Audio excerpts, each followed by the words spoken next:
It begins in the early hours of a quiet Monday morning in Kansas. Inside a bustling military kitchen, a cook prepares breakfast, the routine steady and familiar amidst the smell of bread and coffee. But suddenly, he stops. A sharp fever hits without warning, and his muscles ache with a crushing weight that makes no sense. He walks to the infirmary, expecting a simple diagnosis. But the quiet room changes too quickly. By noon, the bed next to him is taken, then the one across.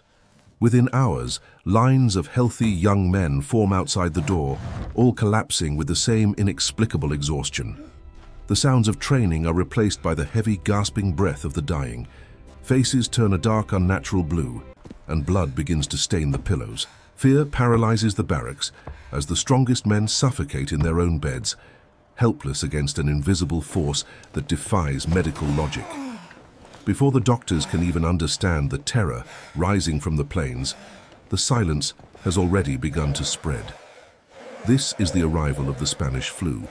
What happened inside Camp Funston was not an isolated tragedy, but the lighting of a fuse that would burn across the entire planet. At that moment, no one could comprehend the scale of the catastrophe that was unfolding. The doctors saw a violent illness, yes, but they viewed it through the lens of what they knew: routine outbreaks that occur when thousands of men are packed together in tight quarters. They missed the crucial detail that this was not merely a local sickness. It was a biological entity, perfectly evolved for the specific conditions of 1918. It was a traveler. Within days, that single kitchen in Kansas became the epicenter of a web that stretched to the coastlines. Soldiers carrying their kits and rifles also carried a microscopic passenger deep within their lungs. They boarded trains that crisscrossed the nation, sharing air in crowded cars, coughing in packed stations, and marching onto the massive troop transport ships destined for the Atlantic. The virus moved with the speed of modern transportation, hitching a ride on the greatest mobilization of human beings in history. By the time those ships docked in Brest, France, the enemy was no longer just on the other side of no man's land. It was already inside the trenches, waiting to unleash a devastation that would eclipse even the horrors of the Great War. To understand why this virus was able to conquer the world so effortlessly, we must look at the world it invaded. The year 1918 was a time of unprecedented global exhaustion. Humanity had been locked in the stalemate of World War I for 4 years. The resources of nations were depleted, their populations were malnourished, and their medical systems were fractured by the demands of the front lines. But more importantly, the truth itself was a casualty of war. In the United States, the Sedition Act made it a crime to say or print anything that might harm the war effort. In Britain, France, and Germany, censors controlled every headline. Morale was considered more important than facts. When the sickness began to spread through the armies, generals and politicians made a calculated decision to suppress the news. They feared that revealing a plague would signal weakness to the enemy. Newspapers were ordered to remain silent or to downplay the severity of the outbreaks, describing them as nothing more than a passing, seasonal nuisance. This silence was lethal. It meant that civilians went about their lives, shopping in markets, attending rallies, riding streetcars, completely unaware that a killer was walking among them. The virus thrived in this artificial darkness, spreading unchecked because the public had been denied the warning they needed to protect themselves. The origin of this specific strain remains a subject of debate, but its mechanics were terrifyingly simple. In the trenches of the Western Front, the conditions were a biological nightmare. Men lived in mud and filth, surrounded by rotting corpses, rats, and chemical gas. Their immune systems were shattered by stress and poor diet. When the virus arrived from America, it found an endless supply of hosts. It moved from soldier to soldier, mutating and adapting with frightening speed. Initially, in the spring of 1918, the illness was known as the 3-day fever. It was miserable, certainly, but it was rarely fatal. Soldiers would fall ill, recover, and return to the line. This first wave was the virus testing its boundaries, learning the architecture of the human host.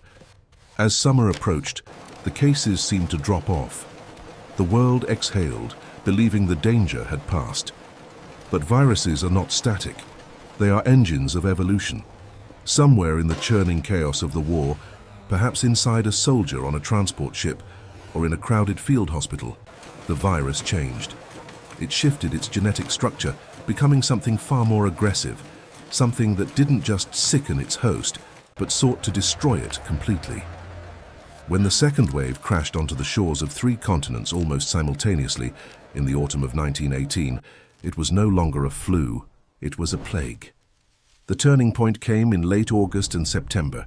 Ships pulled into harbors in Boston, Freetown, and Bombay, but instead of unloading eager reinforcements, they unloaded stretchers. The docks became morgues. The transformation of the disease was absolute. The medical community was baffled. Influenza, historically, was a disease that claimed the very young and the very old, those with weak constitutions. But this new strain was different. It was a hunter of the strong. It targeted young adults between the ages of 20 and 40, the very demographic that was supposed to be the most resilient. The virus triggered a cytokine storm, a reaction where the body's immune system launches an all-out attack on the invader. In young, healthy people, this immune response was so violent that it destroyed the lungs it was trying to protect. Their alveoli filled with fluid, drowning them from the inside. Doctors watching these strong young men die were helpless. They tried everything: bloodletting, aspirin in toxic doses, oxygen masks that were in short supply, but the mortality rate continued to climb. The illusion of control was shattered. The virus had bypassed the medical knowledge of the early 20th century, which was still looking for a bacterium, unaware they were fighting a virus too small to be seen by the microscopes of the day. As autumn deepened, the chain of collapse began to tear apart the fabric of society. The terror was not just in the death toll, but in the speed of the dying. A person could wake up feeling healthy, play a game of cards at lunch, and be dead by sunset. The most defining and horrifying symptom was heliotrope cyanosis. As the lungs failed to oxygenate the blood, the patient's skin would turn a deep mahogany blue, sometimes shifting to black, starting at the ears and spreading across the face. It was a mark of doom. Once a patient turned blue, death was hours away. In Philadelphia, the city ignored warnings from doctors and allowed a massive Liberty Loan parade to proceed, crowding 200,000 people onto the streets to support the war effort. Within 72 hours, every bed in the city's 31 hospitals was filled. Within a week, thousands were dead. The city morgue, designed to hold 36 bodies, was packed with hundreds. Corpses were stacked in corridors, in basements, and eventually on front porches. The city ran out of coffins. Families were forced to bury their loved ones in pasta boxes or simply wrap them in sheets. The fear was so pervasive that the basic social contract dissolved. People crossed the street to avoid neighbors. Volunteers refused to enter homes where entire families lay sick and starving. The Red Cross pleaded for help, but fear kept the doors locked. It was a collapse of humanity, driven by a primal instinct to survive an invisible predator. The name Spanish flu itself is a grim historical irony, a byproduct of the censorship that allowed the virus to spread. Spain was neutral in the war. Its press was free, not bound by the wartime gag orders of the combatant nations. When the virus struck Madrid, infecting even King Alfonso III, Spanish newspapers reported it openly and in detail. The rest of the world, reading these honest accounts while their own governments lied to them, assumed the disease had originated in Spain. It was branded the Spanish flu, a stigma that unfairly pinned the blame on the only major nation that had told the truth. Meanwhile, the virus continued its relentless march, reaching the most remote corners of the earth. In Alaska, entire Inuit villages were wiped out, leaving not a single adult alive to care for the children. In the Pacific Islands, distinct cultures lost 20% of their populations in weeks. The virus did not care for geography, rank, or race. It killed the poor in tenements and the wealthy in mansions with equal efficiency.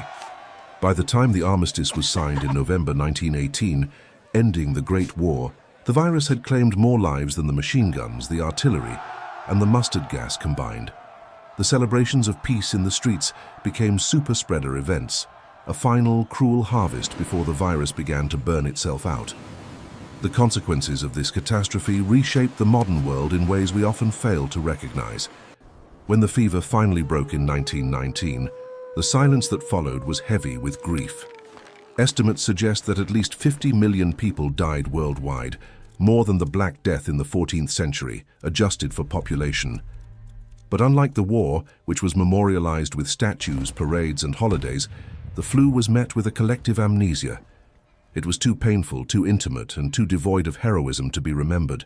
There were no enemies to blame, no treaties to sign. People just wanted to forget. However, the legacy of the pandemic is woven into the infrastructure of our lives. The utter failure of localized medicine forced governments to realize that health could not be left to charity or the private market alone. Disease was a national security threat. The nations that emerged from the pandemic began to build centralized public health systems. They created bureaus of epidemiology and invested in international cooperation to track diseases.